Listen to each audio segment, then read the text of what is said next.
Assalamualaikum warahmatullahi wabarakatuh.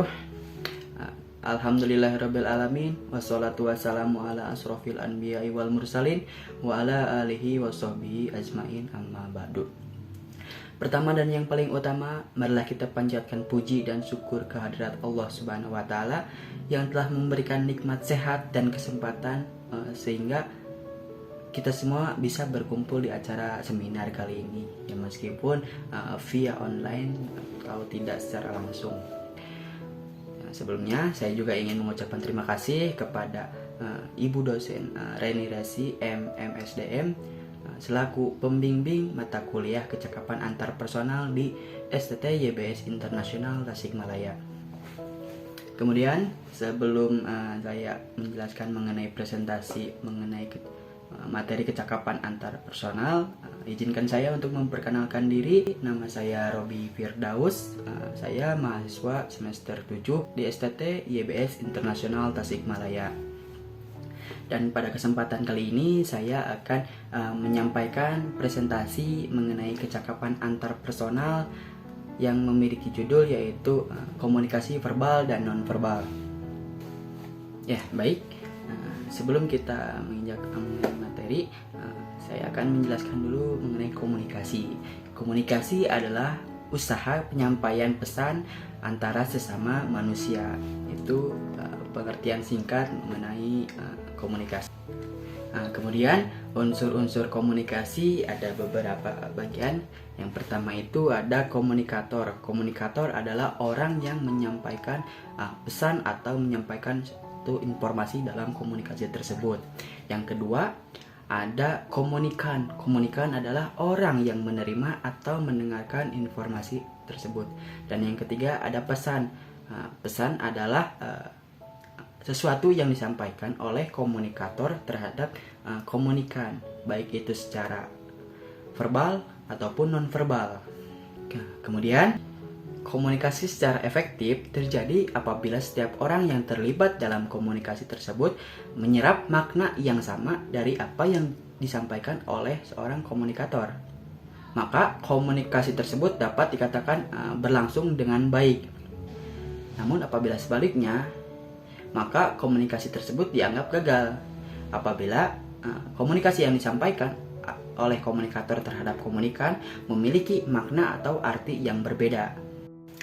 Yang selanjutnya yaitu ada komunikasi verbal dan komunikasi nonverbal. Untuk komunikasi verbal yaitu merupakan penyampaian komunikasi dengan menyusun kata-kata ke dalam satu pola yang memiliki arti atau makna dalam bentuk tulisan ataupun lisan. Kemudian karakteristik komunikasi verbal yaitu ada jelas dan ringkas. Yang kedua, perbendaharaan kata atau vocabulary. Ketiga, arti konotatif dan denotatif. Keempat, intonasi. Kelima, kecepatan berbicara. Dan yang keenam, harus ada humor. Yang selanjutnya yaitu ada komunikasi nonverbal. Komunikasi nonverbal adalah komunikasi tanpa kata-kata ataupun isyarat ya. Atau bisa juga disebut dengan bahasa diam atau silent language. Silent itu diam dan language itu bahasa. Jadi bukan maksudnya seperti ini ya. Bukan maksudnya seperti itu ya bahasa diam, namun ketika orang lain sedang diam, kita pun bisa mengerti apa yang sedang ia rasakan, baik itu dia sedang sedih, bahagia, ataupun senang, dengan melihat raut wajah, body language, dan yang lainnya seperti itu. Jadi kita tetap bisa menyimpulkan dia tuh sedang seperti apa, seperti itu. Ya, untuk yang selanjutnya itu ada 3V dalam berkomunikasi. Dan itu juga harus kita ketahui. 3V itu yaitu ada verbal, vokal, dan juga visual. Yang termasuk ke dalam verbal yaitu ada pesan dan kata-kata. Yang termasuk ke dalam vokal yaitu ada nada, suara, intonasi, tempo, dan artikulasi yang jelas pula. Dan yang termasuk ke dalam jenis yang ketiga yaitu visual, yaitu adalah visual itu termasuk seperti ekspresi wajah, gerak-gerik tubuh ataupun tangan, dan juga sikap tubuh, itu termasuk ke dalam visual. Jadi 3 fit tersebut juga sangat penting untuk kita ketahui. Kembali lagi ke materi verbal, unsur penting pula dalam komunikasi verbal yaitu ada 2, yaitu bahasa dan juga kata. Bahasa pada dasarnya adalah suatu sistem lambang yang memungkinkan orang itu bisa berbagi makna ya, bisa berbagi makna. Lambang bahasa pula digunakan dalam bahasa verbal, lisan, tulisan ataupun elektronik ya untuk sekarang. Dan yang kedua ada kata.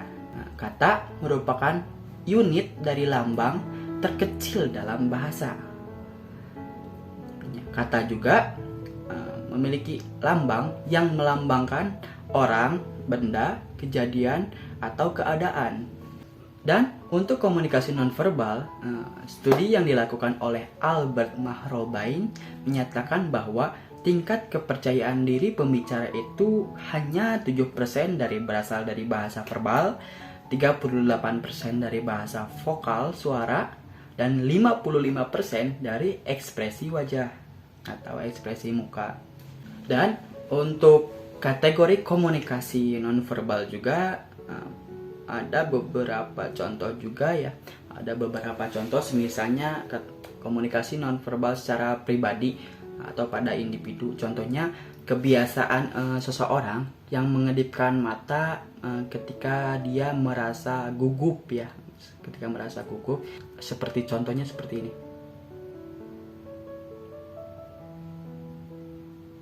Itu kemungkinan gitu kan, kita memandang mereka sedang gugup atau sedang tidak percaya diri ya, percaya diri. Kemudian juga ada juga contoh seperti halnya orang lain batuk ketika akan memulai pembicaraan misalnya. Seperti itu ya. Seperti itu ketika akan mulai pembicaraan. Izin berbicara, nah seperti itu. Atau misalnya izin menjawab Kang, seperti itu ya. Mungkin untuk kategori komunikasi nonverbal secara pribadi gitu kan. Kemudian ada juga komunikasi nonverbal baik itu dari kebudayaan ya. Misalnya ada kebiasaan pada sekelompok masyarakat atau sekelompok orang lah. Misalnya seperti halnya orang Jepang ya.